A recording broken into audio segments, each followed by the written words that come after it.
కూటమి ప్రభుత్వం అధికారంలోకి వచ్చిన నుంచి హత్యలు జరుగుతూ ఉన్నాయి. ఈరోజు మీ పార్టీ రాష్ట్ర అధ్యక్షులు కూడా ఇక్కడికి పరామర్శించడానికి కూడా వస్తున్నారు. ఎలా చూడాలి ఈ హత్యలు? ఇప్పుడు ఈ మామూలుగా ఇంతకుముందు రాజకీయాలు మేము 85 నుంచి రాజకీయాలు చూస్తున్నాం.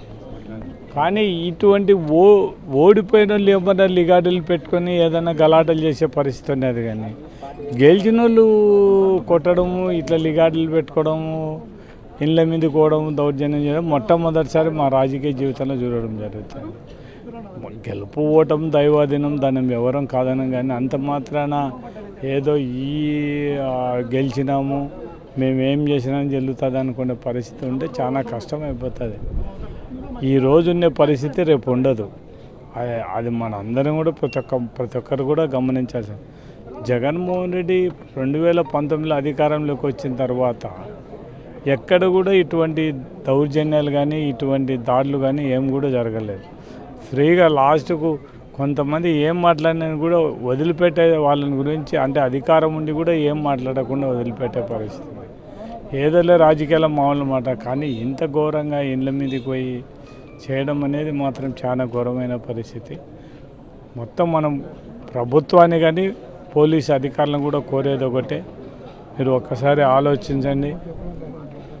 ఇటువంటి దౌర్జన్యాలను ప్రోత్సహించొద్దండి. ప్రజాస్వామ్యం కాపాడాల్సిన బాధ్యత అందరి మీద ఉంది. కాబట్టి పోలీసులు ముఖ్యంగా ఎవరు తప్పు చేసే వాళ్ళ మీద యాక్షన్ తీసుకొని పోలీసులను కోరడం జరుగుతుంది. ఈరోజు ఒక మాజీ ముఖ్యమంత్రి ఈ విధంగా జరుగుతుంది చూడడానికి రావడం మొట్టమొదటిసారి. ఇటువంటి పరిస్థితులు రాష్ట్రంలో నెలకొల్పడం అనేది చాలా బాధాకర విషయం. అంటే గెలిచిన వాళ్ళు ఏదో ఒక 2-3 రోజులు, ఒక 10 రోజులు 10, కానీ ఇది కంటిన్యూగా వాడిని బెదిరియడం, రోజు ఎవరినో బెదిరియడం. నిన్న మామూలుగా కొన్ని ఎలక్షన్లు జరుగుతుంది, కోరం లేకపోయినా ఏం లేకుండా చేసి దాని గురించి పెద్దగా పట్టించుకోలేదు. దానివల్ల పెద్దగా వచ్చి నష్టం లేదు, లాభం లేదనే పరిస్థితి ఉండడం జరుగుతుంది.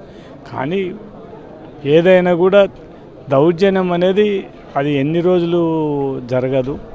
టైం ఖచ్చితంగా దేవుడు అనేవారు ఎవరికొవరికి ఒక టైం ఇస్తాడు. ఆ టైం కానీ పూర్తి దౌర్జన్యం చేయొద్దు అనేది మాత్రం వాళ్ళని కోరడం జరుగుతుంది.